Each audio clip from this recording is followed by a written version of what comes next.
1000 கோடியில் சூப்பர் ஸ்டாரை வைத்து அட்லி போட்ட mass plan. Super star Rajinikanth நடிப்பில் தற்போது வேட்டையன் திரைப்படம் உருவாகி வருகிறது. இப்படத்தை தாசன் ஞானவேல் இயக்கியுள்ளார். இப்படத்தில் ரஜினியுடன் ராணா டகுபதி, ஃபஹத் ஃபாசில், அமிதாப் பச்சன் என மிகப்பெரிய நட்சத்திர பட்டாளமே நடித்துள்ளது.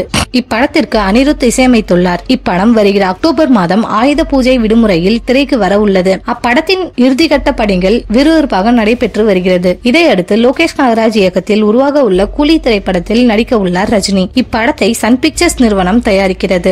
இதன் ஸ்கிரிப்ட் பணிகள் முடிந்து வருகிற ஜூலை 1ஆம் தேதி முதல் ஷூட்டிங் நடைபெற உள்ளது. இது தவிர ரஜினி கைவசம் மேலும் ஒரு படம் உள்ளது. அதுதான் ஜெயிலர் 2. நெல்சன் இயக்க உள்ள இப்படத்தையும் சன் பிக்சர்ஸ் நிறுவனம் தான் தயாரிக்க உள்ளது. இப்படத்திற்கான ஸ்கிரிப்ட் ரெடி பண்ணும் வேலைகளை மேற்கொண்டு வருகிறார். இது ஒரு புறம் நடந்து கொண்டிருக்க தற்போது ரஜினியை வைத்து பான் இந்தியா படம் ஒன்றை எடுக்கும் வேலைகளும் நடைபெற்று வருவதாக கூறப்படுகிறது. அப்படத்தையும் சன் பிக்சர்ஸ் தான் தயாரிக்க உள்ளது. இப்படத்தை அட்லி இயக்க உள்ளதாக கூறப்படுகிறது. இதில் பாலிவுட் நடிகர் சல்மான் கானும் முதன்மை கதாபாத்திரத்தில் நடிக்க உள்ளாராம். கடைசியாக அட்லி இயக்கத்தில் வெளிவந்த ஜவான் படத்தை போல் இப்படமும் பிரம்மாண்ட பட்ஜெட்டில் உருவாக உள்ளதாம். இதற்கான பேச்சுவார்த்தை தற்போது மும்முரமாக நடைபெற்று வருகிறதாம். இதில் ரஜினி நடிக்க சம்மதித்தால் அட்லி இயக்கத்தில் அவர் நடிக்கும் முதல் படமாக இது அமையும் என்பது குறிப்பிடத்தக்கது.